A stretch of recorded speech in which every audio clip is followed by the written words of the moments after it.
ఉక్కు పరిశ్రమ దగ్గర మరోసారి ఉద్యమానికి సిద్ధమయ్యారు కార్మికులు, ప్రజా సంఘాల నాయకులు. స్టీల్ ప్లాంట్ కి సొంత గనులు కేటాయించాలని, కాంట్రాక్ట్ కార్మికులను రెగ్యులర్ చేయాలని డిమాండ్ చేస్తూ ఆందోళన చేపట్టారు.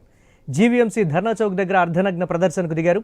కార్మికుల ఆందోళనపై పూర్తి సమాచారాన్ని మా విశాఖ ప్రతినిధి రాజు అందిస్తారు. పోరాటం అయితే ఉధృతంగా మారింది.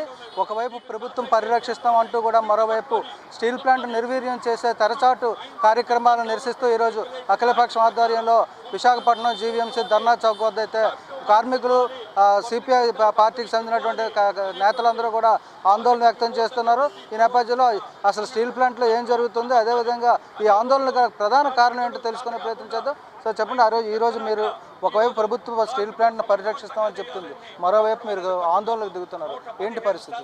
ఈ రోజున కేంద్ర ప్రభుత్వం, రాష్ట్ర ప్రభుత్వం, రెండు ప్రభుత్వాలు కలిపి ప్రజల్ని మోసం చేస్తున్నాయి, అబద్ధాల ప్రచారం చేస్తున్నాయి. వీళ్ళు 11,440 కోట్ల రూపాయల ప్యాకేజ్ ఇచ్చామని ఒక పక్క చెప్తూ, మరో పక్కనే ఆ డబ్బులు ఉత్పత్తికి కానీ, కార్మికుల జీతభత్యాలకు కానీ, ముడిసరికి కానీ వినియోగించకుండా పాత బకాయిలు చెల్లించడానికి మాత్రం ఉపయోగపడుతున్నాయి. జీఎస్టీ రూపంలో ఇచ్చిన డబ్బులని వెనక్కి తీసుకెళ్లిపోతున్నారు. కార్మికులకి దానివల్ల ఒక్క రూపాయి కూడా ప్రయోజనం చేకూర్చట్లేదు. ఇప్పుడు మిగిలిన డబ్బులు కావాలంటే కాంట్రాక్ట్ కార్మికులు 5,600 మందిని మీరు అంచెలంచెలుగా తొలగిస్తేనే మీకు డబ్బులు ఇస్తాం, లేకపోతే ఇవ్వం అని చెప్పి పేక మీద కట్టిపెట్టి బలవంతంగా కాంట్రాక్ట్ కార్మికుల తొలగింపులు పూనుకున్నది. మేము చెప్తాను, ఈరోజు కాంట్రాక్ట్ కార్మికుల లోపల పని చేయకపోతే ఉత్పత్తి అనేది సాధ్యం కాదు, ఉత్పత్తి కుంటుపడుతుంది. ఈ రోజున ఒక పక్కన రోజు రోజుకి పర్మనెంట్ వర్కర్ రిటైర్ అయిపోయే సంఖ్య తగ్గిపోతుంది, విఆర్ఎస్ పేరుతో వెళ్ళిపోతున్నారు. ఇప్పుడు కాంట్రాక్ట్ కార్మికులు కూడా లేకపోతే ఉత్పత్తి అనేది సాధ్యం కాదు. కాబట్టి పూర్తిగా దీన్ని చుట్టజుట్టి కార్పొరేట్, ప్రైవేట్ కంపెనీలకు కట్టబెట్టడంలో కుట్రే తప్ప మరొకటి కాదు. కాబట్టి నిజంగా కూటమి ప్రభుత్వానికి ఏమాత్రం చిత్తశుద్ధి ఉన్నా మీరు సొంత గనులు ఇవ్వండి. డబ్బుల కోసం ఎవరో మాట్లాడట్లేదు, ప్లాంట్లో కార్మికులు ఎవరో డబ్బులు కావాలని అడగలేదు. మీరు సొంత గనులు ఇవ్వండి, తిరిగి కేంద్ర ప్రభుత్వానికి మేమే కొన్ని వేల కోట్ల రూపాయలు లాభాల రూపాయలు తీసుకొని వచ్చి అప్పచెప్తామని చెప్తున్నాం. ఇప్పటిదాకా ఆ రకంగానే 60,000 కోట్ల రూపాయలు డివిడెండల్ రూపంలో, పన్నుల రూపంలో ప్లాంట్ కేంద్ర ప్రభుత్వానికి, రాష్ట్ర ప్రభుత్వానికి చెల్లించింది. కాబట్టి మీరు సొంత గనులు ఒకటి ఇవ్వండి. ఎందుకు ఉత్పత్తిని తీసుకురావడం, లాభాలు ఎందుకు తీసుకురావడం మేము చూపిస్తాం. చంద్రబాబు నాయుడు గారికి ప్లాంట్ మీద శ్రద్ధ లేదు, కానీ మెట్టల కంపెనీ మీద శ్రద్ధ ఉంది. ఎక్కంగా పెట్టలేని మెట్టల కంపెనీకి ఐరన్ ఓర్ ఇమ్మని చెప్పి, గనులు ఇమ్మని చెప్పేసి ప్రధాని అడుగుతున్నాడు. మరి స్టీల్ ప్లాంట్ కోసం ఎందుకు మాట్లాడని మేము ప్రశ్నిస్తున్నాం. మీకు ఏమాత్రం చిత్తశుద్ధి ఉన్నా స్టీల్ ప్లాంట్కి సొంత గనులు కేటాయించడం మీద ఒత్తిడి చేయండి. మీకు చేత కదా అధికారం తప్పుకోండి. మీరు ఏం చెప్పారు? ప్లాంట్ని రక్షిస్తాం, ప్లాంట్కి సొంత గనులు ఇప్పిస్తాం, మాకు బోల్డ్ అంత పరపతుంది కేంద్ర ప్రభుత్వం దగ్గర అని తెల్లవారులకు ఇస్తే చంద్రబాబు నాయుడు, పవన్ కళ్యాణ్ మాట్లాడతారు. మీ పరపతిని మొత్తం ఉపయోగించి సొంత గనులు ఇప్పించండి. ఎవరడ్డు పెట్టారు మీకు? కాబట్టి ఇటువంటివి కాకుండా ఈ రోజున కార్మికుల మీద నపం నెట్టి కార్మికులు పనిచేయట్లేదని, కార్మికులు తగ్గించాలని చేస్తే మాత్రం ఊరుకునే ప్రశ్నే లేదు. స్టీల్ ప్లాంట్ అశేష త్యాగాలతో సాధించుకున్నటువంటిది.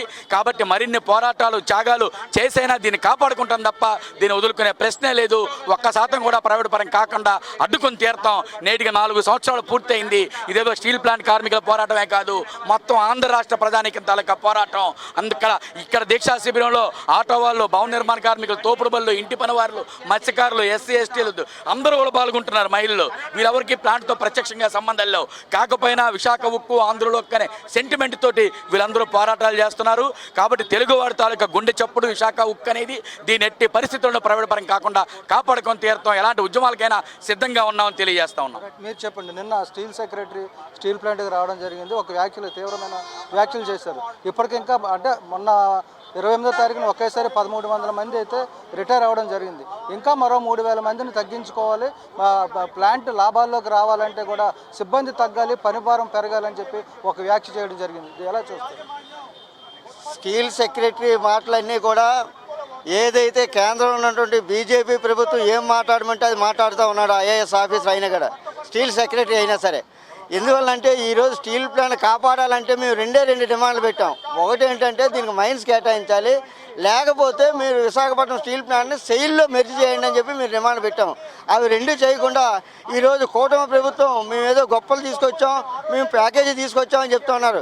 అసలు ఈ కూటమి ప్రభుత్వానికి అసలు విషయం తెలుసా? ఈ స్టీల్ ప్లాంట్ కోసం, ఈ స్టీల్ ప్లాంట్ చరిత్ర కోసం ఏమైనా తెలుసా? కానీ ప్రజలు మభ్యపెట్టేదానికి మాకు ఏదైతే మేము అడగినటువంటి ఇది ఇచ్చి దాని ద్వారా ప్రజల నుండి మమ్మల్ని దూరం చేసి ఆ విధంగా ఈ ప్లాంట్ని నాశనం చేయాలనేది ఈరోజు ప్రభుత్వం యొక్క కుట్రగా కనిపిస్తూ ఉంది. అందులో భాగమే ఈరోజు చూడండి, ఇక్కడ నిన్న మరొక మీటింగ్ కూడా జరిగింది. ఎక్కడ మన అక్కడ ఆంధ్ర రాజారా అమరావతిలో అక్కడ ఏంటంటే steel secretary, steel joint secretary, అలాగే మన యొక్క స్టీల్ మినిస్టర్ వర్మ గారు, ఎన్ఎండిసి చైర్మన్, అలాగే మా చైర్మన్, అలాగే మెకాన్ చైర్మన్ కూడా కూర్చోవడం అనేది జరిగింది. దానిలో ఏం మాట్లాడారంటే బ్లాస్ట్ ఫర్నెస్ని జూలై నుండి స్టార్ట్ చేస్తారట. మేము అడుగుతున్నాం, ఇప్పుడు ఉన్నటువంటి యాక్టింగ్ చైర్మన్ ఎవరైతే ఉన్నాడో వాడు ఈ స్టీల్ ప్లాంట్ యొక్క బ్లాస్ట్ ఫర్నెస్ 3 ఏమన్నాడు తెలుసండి, స్టెఫ్నీ అని అన్నాడు. అంటే 7,000 కోట్ల రూపాయలు ఖర్చు పెట్టి కట్టినటువంటి బ్లాస్ట్ ఫర్నెస్ని స్టెఫ్నీ అనే పెద్ద మనిషి ఈరోజు విశాఖపట్నం స్టీల్ ప్లాంట్ నడుపుతారా అని నేను అడుగుతూ ఉన్నాను. కాబట్టి చంద్రబాబు నాయుడు గారు వాళ్ళతో మాట్లాడడం కాదు, ఇక్కడ యూనియన్లు ఉన్నాయి, ఎక్స్పీరియన్స్డ్ యూనియన్స్ ఉన్నాయి, వాళ్ళు పిలిపించుకోండి, మీరు మాట్లాడండి, మీకు సరైనటువంటి సూచనలు సలహాలు ఇస్తారు, దాన్ని అమలు చేస్తే విశాఖపట్నం స్టీల్ ప్లాంట్ బ్రతుకుబట్టు కడుతుంది. అంతేగాని నువ్వు బీజేపీ ఆడినట్టు వల్ల ఆడుతూ ఉంటే మాత్రం రాష్ట్ర ప్రజలు మీ కూటమి ప్రభుత్వాన్ని క్షమించాలని చెప్పి మేము తెలియజేయదలుచుకున్నాం. ఎన్నికల ముందు స్టీల్ ప్లాంట్ ప్రైవేటీకరణ ఆపుతాం, లేదంటే రాజీనామా చేస్తామని చెప్పి పల్లా శ్రీనివాసరావు అంటే టీడీపీ రాష్ట్ర అధ్యక్షుడిగా ఉన్నటువంటి పల్లా శ్రీనివాస్ హామీ ఇచ్చారు. ఈ సమస్య మీద మీరు పల్లా శ్రీనివాస్ని ఏం డిమాండ్ చేస్తారు? ఇంతవరకు మీరు రిప్రజెంటేషన్ ఏ విధంగా దానికి చేశారు? ఇప్పటికే పల్లా శ్రీనివాస్ గారికి చాలాసార్లు విన్నపాలు చేసామండి. ఆయనతో మాట్లాడుకున్నప్పుడు కూడా ఈ విశాఖపట్నం స్టీల్ ప్లాంట్ని ప్రైవేటీకరణ ఆపాలని చెప్పేటువంటి నిశ్చయంతో మేము అందరం కూడా చెప్పాం. కానీ వాళ్ళు కేంద్రంలో ఉన్న ప్రభుత్వం ఏ రకంగా మాట్లాడమంటే ఆ రకంగా మాట్లాడేటువంటి కార్యక్రమాలు చేస్తున్నారు. ఇది తప్పుడు విధానం. ఖచ్చితంగా రాష్ట్ర ప్రభుత్వం, రాష్ట్ర ముఖ్యమంత్రి గారు కేంద్రం మీద ఒత్తిడి తీసుకొచ్చి విశాఖపట్నం స్టీల్ ప్లాంట్ని కాపాడాల్సిన బాధ్యత తీసుకోవాల్సిందిగా మేము డిమాండ్ చేస్తున్నాం. మీరు చెప్పండి, అసలు ఏం జరుగుతుంది స్టీల్ ప్లాంట్లో? సిబ్బంది నిజంగా ఎక్కువయ్యారా, లేదంటే పని లేక కార్మికులు ఉన్నారా? వీళ్ళందరికీ పని కల్పించాలంటే ప్లాంట్ని ఏ విధంగా ముందుకు తీసుకెళ్ళాలి? మేము చాలా క్లియర్గా చెప్తున్నాం. విశాఖపట్నం స్టీల్ ప్లాంట్లో సెయిల్తో పోల్చుకున్నప్పుడు కార్మికులు చాలా తక్కువగా ఉన్నారు. విశాఖపట్నం స్టీల్ ప్లాంట్లో 5,500 ఖాళీలు ఉన్నాయి అని చెప్పేసి పార్లమెంట్కి ప్రభుత్వం చెప్పింది. అంటే పార్లమెంట్లో ప్రభుత్వం ప్రకటించడం అంటే అర్థం ఏంటి? వాళ్ళు నియమించినవే కదా. ఎప్పుడు మేమేమి ఇంతమంది నియమించమని అడగలేదు కదా. అంటే పార్లమెంట్లోనే విశాఖపట్నం స్టీల్ ప్లాంట్లో పోస్టులు ఖాళీగా ఉన్నాయని చెప్పి ఈరోజు కార్మికులు ఎక్కువగా ఉన్నారని చెప్పడంలో అర్థం ఏంటి?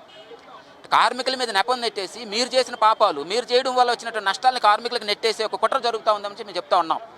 పల్లా శ్రీనివాస్ గారు నిరాహారదీక్ష చేశారు, రాష్ట్ర అసెంబ్లీలో తీర్మానం చేశారు. ఏమని చేశారు? విశాఖపట్నం స్టీల్ ప్లాంట్ ఇది ఆంధ్రుల హక్కు, విశాఖ ఉక్కు, కాబట్టి దీన్ని మేము కాపాడుతాం, విశాఖపట్నం స్టీల్ ప్రైవేటీకరణ ఆపాలని చెప్పారు. ఇప్పుడు లోకేష్ కూడా అదే మాట చెప్తుంది. మీరు నోటి మాటగా చెప్తున్నాం కానీ మీరు ఎందుకు ఆందోళన చేస్తున్నారు? తిరిగి మిమ్మల్ని క్వశ్చన్ చేస్తున్న పరిస్థితి. పార్లమెంట్లో మొన్ననే కదా స్పష్టంగా ప్రకటించారు విశాఖపట్నం స్టీల్ ప్లాంట్ అమ్మేస్తాం, అమ్మే ప్రక్రియ కొనసాగుతుందని చెప్పేసి. మీరు నోటి మాట చెప్పడం ఏంటి? పార్లమెంట్ సాక్షిగా మీరు ఇప్పుడు పార్లమెంట్లో అవిశ్వాస తీర్మానం ప్రవేశపెట్టండి మా మంత్రి మీద. మేము స్టీల్ ప్లాంట్ కాపాడుతాం, ప్రైవేటైజ్ చేయట్లేదు అంటున్నాం, మీరు పార్లమెంట్లో ప్రైవేటైజ్ చేస్తున్నామని చెప్పి ఎందుకు ప్రకటించారని చెప్పి అవిశ్వాస తీర్మానం ప్రవేశపెట్టండి. మీరు నిజంగా కనుక దాన్ని కట్టుబడి ఉంటే. కాబట్టి మీరు చెప్పేదానికి చేసేదానికి పొంతనన్నది ఎక్కడా కనిపించడం లేదు. విశాఖపట్నం స్టీల్ ప్లాంట్ ఇది ఇండస్ట్రీ, కంప్యూటర్ ఇండస్ట్రీ కాదు. వేడి దుమ్ము ధూళ్ళలో పనిచేస్తున్నటువంటి ఇండస్ట్రీ. మనుషులు లేకుండా పనులు అనేవి జరగవు. కాబట్టి అక్కడ మనుషులు లేకుండా పనులు ఏ విధంగా జరుగుతాయో అడుగుతూ ఉన్నాం. అదేవిధంగా ఈరోజు నష్టాలకు కారణం ఎవరు? మీరు గతంలో గనులు కేటాయించలేదు, రా మెటీరియల్ ఇవ్వలేదు, రా మెటీరియల్ తెచ్చుకోవడానికి కనీసం రైల్వే రేకులు ఇవ్వలేదు, కోక్ కొనుక్కోవడానికి మీరు డబ్బులు ఇవ్వలేదు, కోక్ కొనుక్కున్న దాన్ని ఆదాని పోర్టులో పెట్టేసి మాకు సప్లై చేయకుండా 45 రోజులు ఆదాని సమ్మె చేసేసి ఇబ్బంది పెట్టాడు. ఈ రోజున జనవరి, ఫిబ్రవరి, మార్చి 3 నెలలు చూడండి, 100% నుంచి 110% ఉత్పత్తి చేస్తూ ఉన్నారు కార్మిక వర్గం. మార్చి నెలలో క్యాష్ ప్రాఫిట్ వస్తుందని చెప్పేసి మీరే చెప్తా ఉన్నారు. అంటే కార్మికులు పనిచేస్తూ ఉన్నారు, ప్రాఫిట్ వస్తూ ఉంది. కార్మికులకి వసతులు కల్పించాల్సిన బాధ్యత మీది. 6 నెలల నుంచి జీతాలు ఇవ్వకుండా కాంట్రాక్ట్ లేబర్ని తగ్గించేసి వీఆర్ఎస్లో పంపించేసి ఏ విధంగా స్టీల్ ప్లాంట్ మీరు నడపాలని చెప్పేసి మేము అడుగుతూ ఉన్నాం. కాబట్టి మీ మీద నమ్మకం కలగాలంటే, మీ యొక్క మాటలు విశ్వసించాలంటే స్టీల్ ప్లాంట్ ప్రైవేటీకరణ ఉపసంహరించుకుంటున్నామని చెప్పి పార్లమెంట్లో ప్రకటించండి. స్టీల్ ప్లాంట్ మైన్స్ కేటాయించండి. పూర్తి సామర్థ్యంతో నడపడానికి మేము సిద్ధంగా ఉన్నాం. మిట్టలు కాదు, జిందాల్ కాదు, ఏ స్టీల్ ప్లాంట్ కంటే బ్రహ్మాండంగా నడిపే యొక్క కెపాసిటీ మాకుంది. మీరు చూడండి, చరిత్ర చూడండి. విశాఖపట్నం స్టీల్ ప్లాంట్, నగరనా స్టీల్ ప్లాంట్కి వెళ్ళి మా కార్మికులు, మా ఉద్యోగులు వెళ్ళి దాన్ని బాగు చేసి వచ్చారు. నీలాచల్ స్టీల్ ప్లాంట్లో ఇబ్బంది వచ్చినప్పుడు మా కార్మిక వర్గం అక్కడికి వెళ్ళి బాగు చేసి వచ్చింది. ఇక బాంబేలో ఉన్నటువంటి జిందాల్ స్టీల్ ప్లాంట్కి ఇబ్బంది వచ్చినప్పుడు ఇక్కడ ఉన్నటువంటి ఉద్యోగులు వెళ్ళి దాన్ని బాగు చేసి వచ్చారు. అంటే విశాఖపట్నం స్టీల్ ప్లాంట్ వర్గం నైపుణ్యమైనటువంటి స్టీల్ ప్లాంట్ కార్మిక వర్గం. కాబట్టి మీరు చెప్తున్నట్టు కార్మికుల్ని బ్యాడ్ చేయడం కోసం ప్రయత్నం చేయడం మానేయండి, మీ విధానాలు మార్చుకోండి. మేము కార్మికులు 110 కాదు 120% ఉత్పత్తి చేయడం సిద్ధంగా ఉన్నామని చెప్పి తెలియజేస్తాం.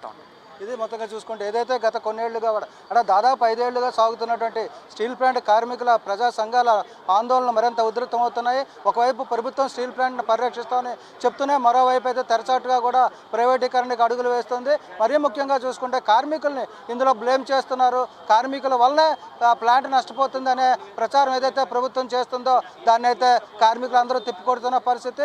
ఇప్పుడుకైనా కూడా ప్రభుత్వం దీన్ని దృష్టిలో పెట్టుకొని నైపుణ్యమైనటువంటి కార్మికులు ఉన్నటువంటి విశాఖపట్నం స్టీల్ ప్లాంట్ని పరిరక్షించాలి, దాన్ని అభివృద్ధి చేసి కార్మికుల్ని నిలబెట్టాలని చెప్పి కూడా డిమాండ్ చేస్తున్న పరిస్థితి. వీడియో జర్నలిస్ట్ స్వామితో రాజు, ఐ న్యూస్, విశాఖపట్నం.